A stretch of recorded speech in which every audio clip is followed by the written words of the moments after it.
But starting today, the United States will no longer subsidize the health care of foreign countries, which is what we were doing. We're subsidizing others' health care, countries where they paid a small fraction of what, for the same drug, that what we pay many, many times more for.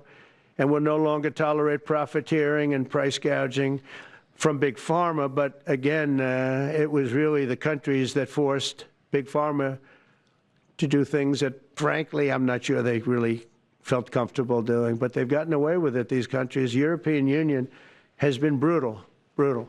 So for the first time in many years, we'll slash the cost of prescription drugs, and we will bring fairness to America. Drug prices will come down by much more, really, if you think 59. If you think of a drug that is sometimes 10 times more expensive, it's much more than the 59%. You know, it depends on the way you want to analyze it, but in one way you could analyze it that way. But between 59 and 80, and I guess even 90%. This is an extraordinary day. This is an issue that, you know, I grew up in the Democratic Party, and every major Democratic leader for 20 years has been making this promise to the American people. This was the fulcrum of Bernie Sanders' runs for presidency, that he was going to eliminate this discrepancy between Europe and the United States.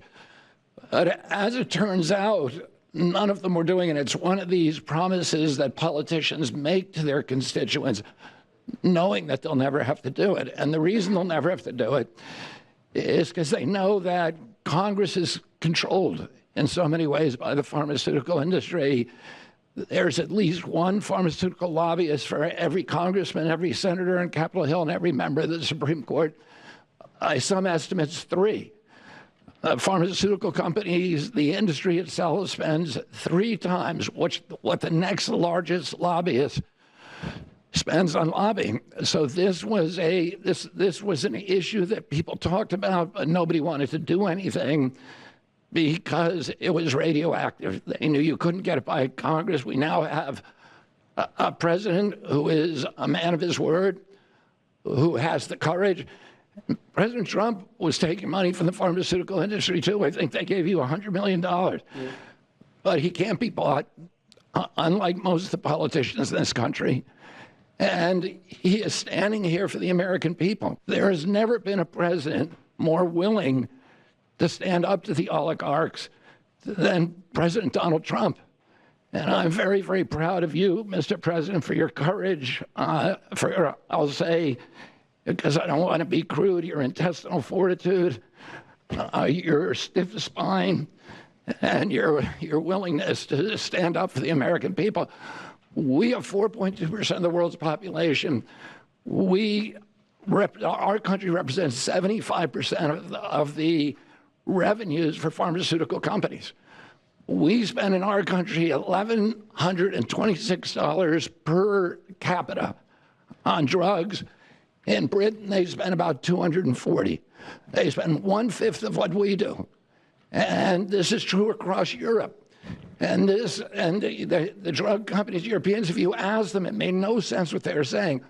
Well, America has to pay for this innovation or it's not going to happen. President Trump is saying to our European partners is you got to raise the amount that you're paying for those drugs and pay for your share of the innovation. That the United States is no longer subsidizing that.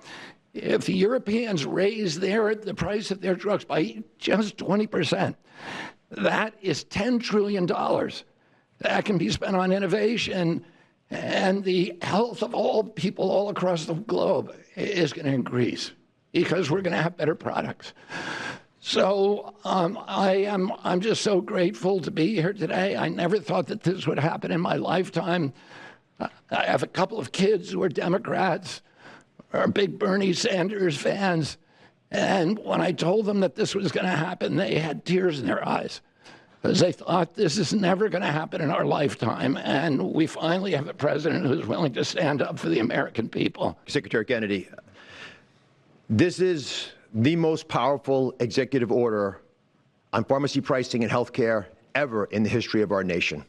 And it's only happening because we have a president with the fortitude, the guts to stand up to the withering criticism and lobbying that's going to occur as soon as folks hear about the executive order. So On behalf of the child in Philadelphia who's got an autoimmune disease with a $1,000 a month drug, or the older woman in Los Angeles who's on a blood thinner who can't afford her copay, I want to thank President Trump. God bless you for having the guts to take on this industry. Thank you, sir. Thank you very much.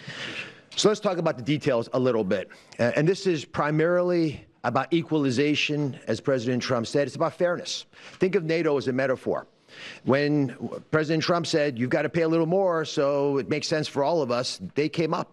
And the European countries contributed. The same thing we believe will happen in this situation. Most people who have thought about this process agree that it is patently unfair to tolerate the numbers that Secretary Kennedy and President Trump have reflected to you. On this chart to my left is a list of the 10 drugs that were negotiated in the IRA. Again, this is the bill, the law, that regulates a negotiation process. This is the best price that was able to be obtained by the Biden administration. And if you look at these numbers, they actually reflect how much on top of the most favored nation price was being paid by the United States. So the closest to me, Bob, you can point to the Jardians, the closest one, 289%, the one that's closest to you. That means that we are paying in America 4 times more than that drug costs in other countries. Again, 100% is the baseline. It's 289% above that baseline. It goes all the way down to when we're paying 50% more than any other country. That's the range. As was pointed out by President Trump, half the time we're paying 3 times more than is paid in other countries. It doesn't make any sense for the system. That stated, President Trump has over and over again indicated, and Secretary Kennedy reflected as well, we want innovation.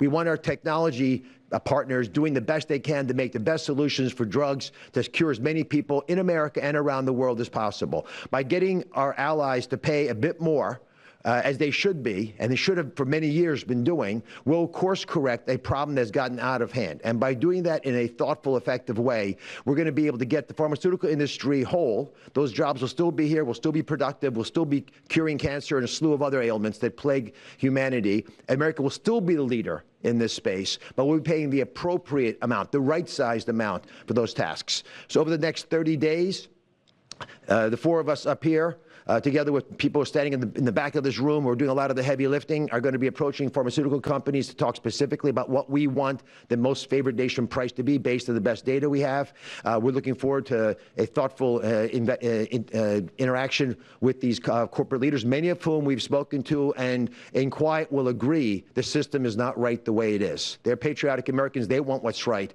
But the fact that in my lifetime, as Secretary Kennedy said, for the first time, we have a thoughtful and aggressive approach thanks to President Trump, on taking on the special interests, should give all Americans confidence that this is an administration that stands for fairness, and it should chill the waters for those who believe they can push us away from our North Star, which is to take care of the American people.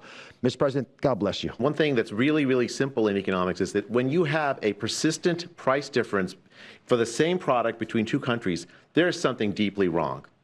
And what President Trump has done is a historic measure that should have been done a long time ago.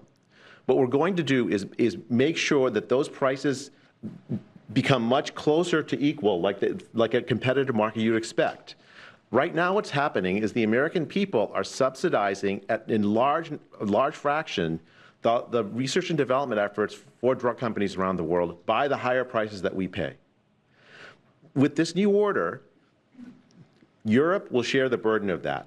And in fact, if you may think of it as like as somehow it's going after drug companies, actually it's helping drug companies. Because what we're also going to do with this order, what President Trump has done with this order, is he's said to European governments, look, if you are taking advantage of the drug companies by forcing them to charge very, very low prices, we're going to defend American drug companies in Europe. At the same time, we're standing up for the American consumer who's been paying far too high prices for far too long. I can go back decades to point to congressional reports after government report after government report of tremendously high drug prices, much higher than the rest of the world, and nothing has been done about it until this moment. And I'm really, really proud, President Trump, that you've done this. I'm really proud to be included in this and looking forward to the work ahead. We're now on top of the tax cuts and regulation cuts, all the things. Now you're going to say that the price of your medicine is going down by 60, 70, 80%. You're going to vote against it? I think a lot of Democrats are going to be forced to do something that their leaders are going to beg them not to do, and that's vote for the bill. I don't see how they can vote against it. How can they vote against it when drug prices, drugs and pharmaceuticals are going to be down 70, 80%? It's going to be very interesting. Mr. President, what do you say to people who view that luxury jet as a personal gift to you? Why not leave it behind? You're ABC fake news, right? Why not It's only ABC. Well, a few of you would. Let me tell you, you should be embarrassed asking that question. They're giving us a free jet. I could say, no, no, no, don't give us. I want to pay you $1 billion or 400 million or whatever it is. Or I could say, thank you very much. You know, there was an old golfer named Sam Snead. Did you ever hear of him? He won 82 tournaments. He was a great golfer. And he had a motto: when they give you a putt, you say, thank you very much. You pick up your ball and you walk to the next hole. A lot of people are stupid. They say, no, no, I insist on putting it. Then they putt it and they miss it. And their partner gets angry at them. You know what? Remember that, Sam Snead. When they give you a putt, you pick it up and you walk to the next hole and you say, thank you very much. Respectfully, sir, as a businessman, some people may look at this and say, have you ever been given a gift worth millions of dollars and then not received anything? It's not a gift to me, it's a gift to the Department of Defense. And you should know better, because you've been embarrassed enough, and so has your network. Your network is a disaster. ABC is a disaster. Here is the bill. Bobby, come on over here.